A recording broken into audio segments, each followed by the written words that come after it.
Día 19. Cultivar la vida en comunidad.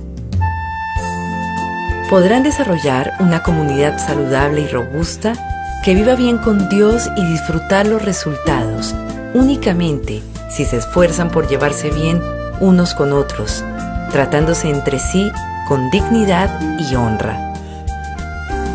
Santiago, capítulo 3, versículo 18. Todos seguían firmes en lo que los apóstoles les enseñaban, y compartían lo que tenían, y oraban y se reunían para partir el pan. Hechos, capítulo 2, versículo 42. La vida en comunidad requiere compromiso.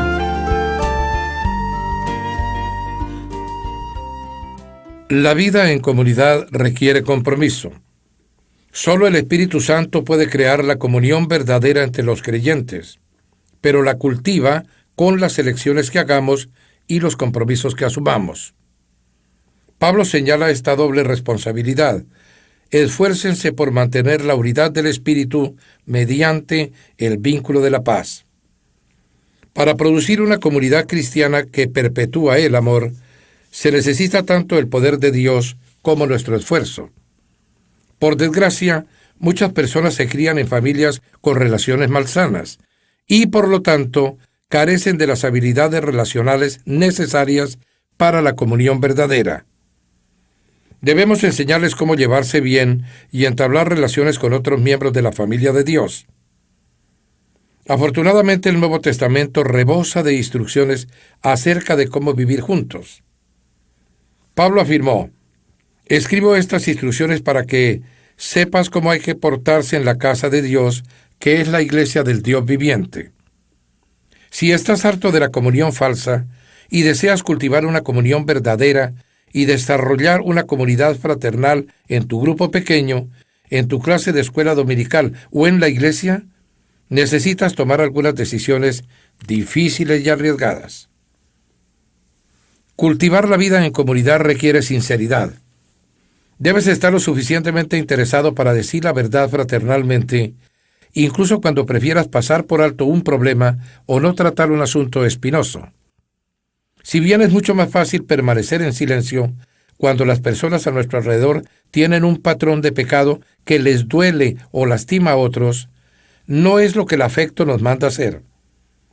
La mayoría de las personas no tienen a nadie que las ame lo suficiente como para decirles la verdad, aunque duela, por lo cual persisten en sus conductas autodestructivas.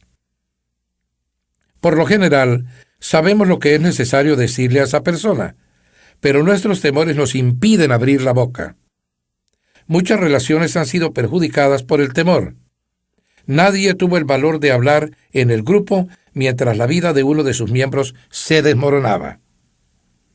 La palabra de Dios nos ordena, hablando la verdad con amor, porque no podemos formar una comunidad sin franqueza.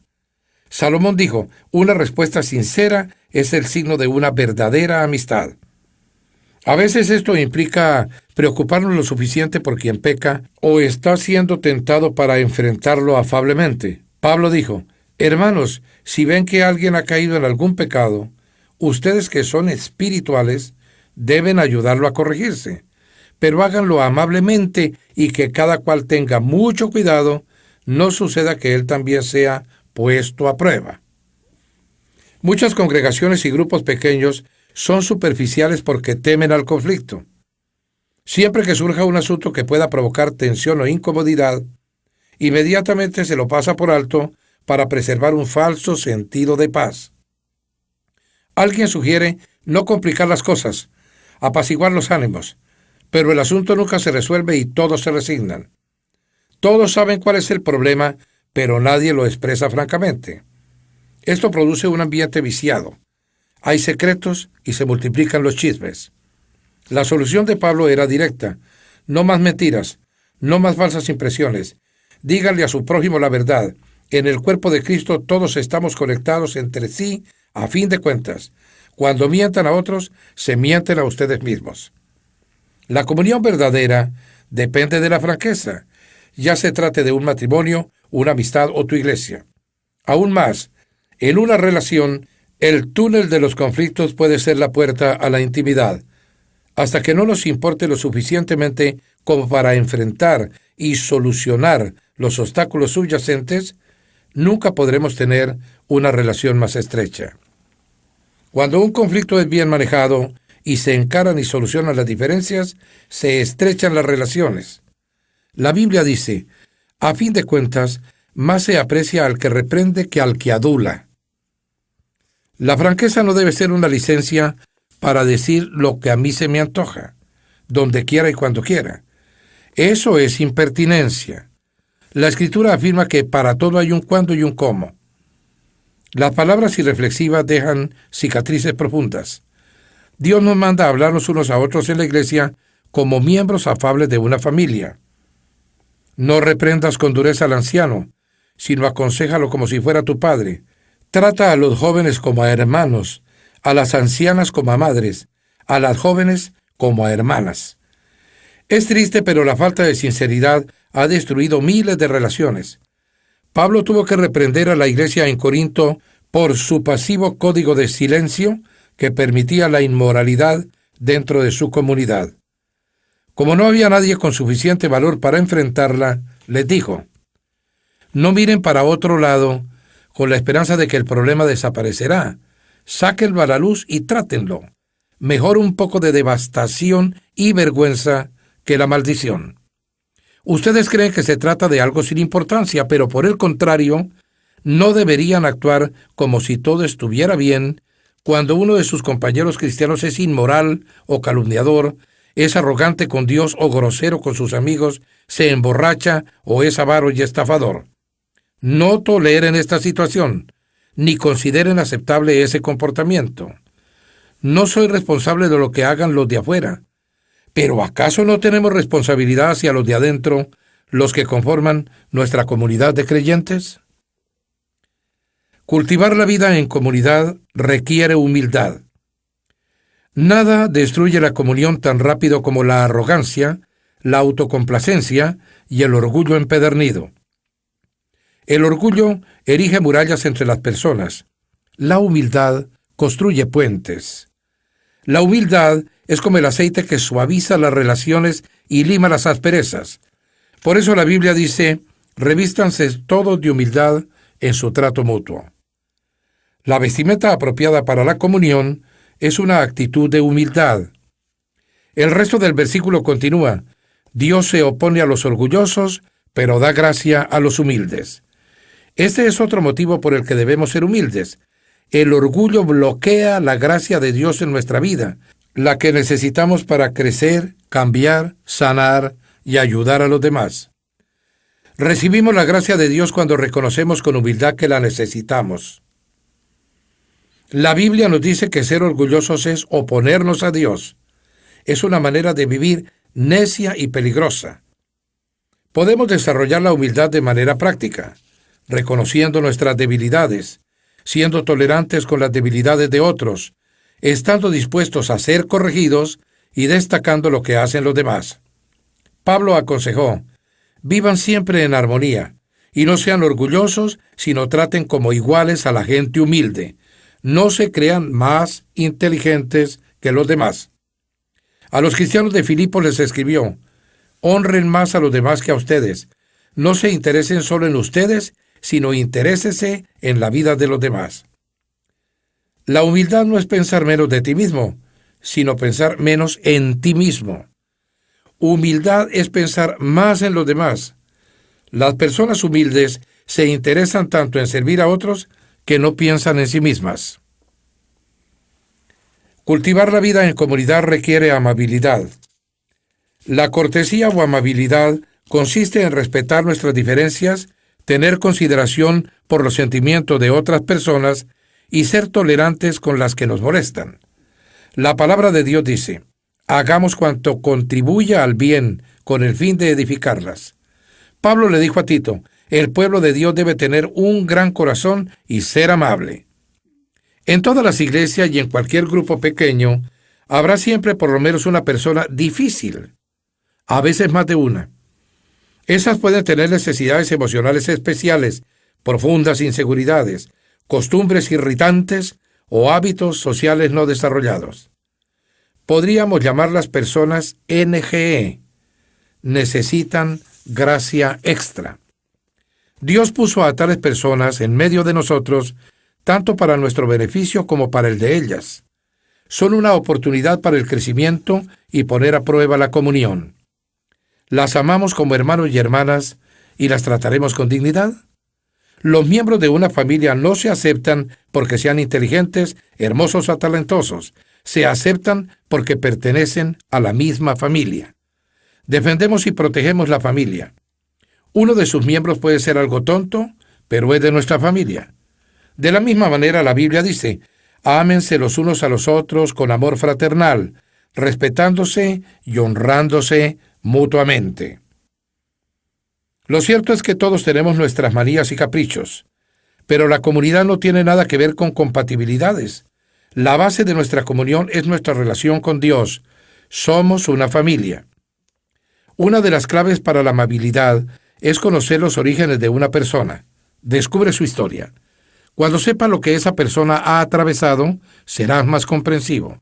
En lugar de pensar en todo lo que todavía tiene que aprender, pensarás en todo lo que ha progresado, a pesar de todo.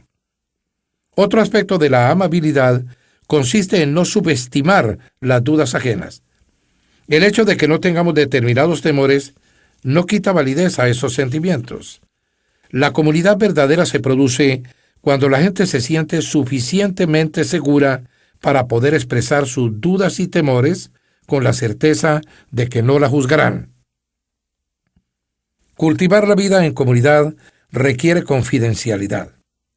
Para que las personas sean sinceras y expresen sus más profundas penas, necesidades y errores, se requiere una condición: una atmósfera segura que las haga sentirse cálidamente aceptadas y donde puedan desahogarse con confianza.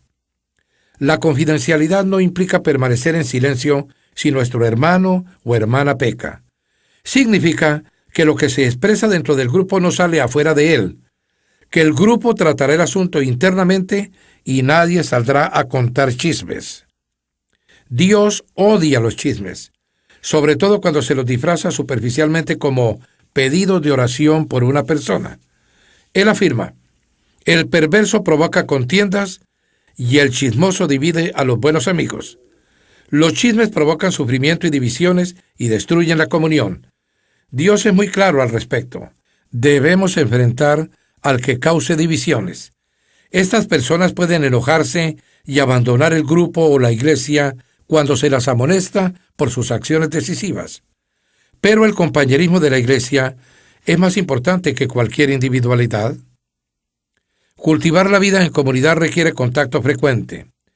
Debes tener contacto frecuente y regular con tu grupo para construir una comunión genuina.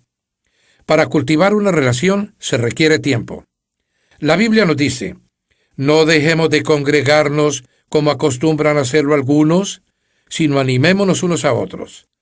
Debemos desarrollar el hábito de reunirnos. Un hábito es algo que hacemos con frecuencia y regularidad, no ocasionalmente. Debemos pasar tiempo juntos, mucho tiempo, para construir relaciones sólidas. Por eso, la comunión es tan superficial en muchas iglesias, justamente porque no pasamos suficiente tiempo juntos. Y cuando nos reunimos, por lo general pasamos ese tiempo escuchando hablar a una sola persona. La comunidad no se construye sobre la conveniencia. Nos reuniremos cuando nos parezca, sino que se apoya en la convicción de que la comunidad es necesaria para la salud espiritual. Si deseas cultivar una comunión verdadera, eso implicará reunirte incluso cuando no tengas ganas, porque estás convencido de que es importante. Los primeros cristianos se reunían todos los días. No dejaban de reunirse en el templo ni un solo día. De casa en casa partían el pan y compartían la comida con alegría y generosidad. Para tener comunión debes invertir tiempo. Si eres miembro de un pequeño grupo o clase, te animo a que hagas un pacto en el grupo que incluya las 9 características de la comunión bíblica. Expresaremos nuestros verdaderos sentimientos: autenticidad. Nos animaremos unos a otros: reciprocidad. Nos apoyaremos unos a otros: compasión. Nos perdonaremos unos a otros: misericordia. Hablaremos la verdad en amor, sinceridad. Reconoceremos nuestras debilidades, humildad. Respetaremos nuestras diferencias, amabilidad.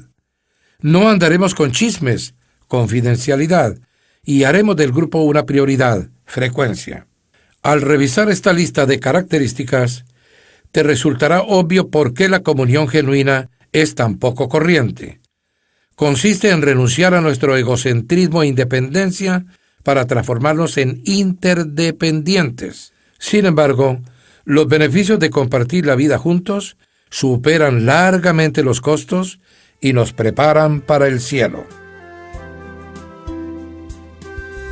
Pensando en mi propósito, día 19. Punto de reflexión. La vida en comunidad requiere compromiso. Versículo para recordar. En esto conocemos lo que es el amor, en que Jesucristo entregó su vida por nosotros. Así también nosotros debemos entregar la vida por nuestros hermanos.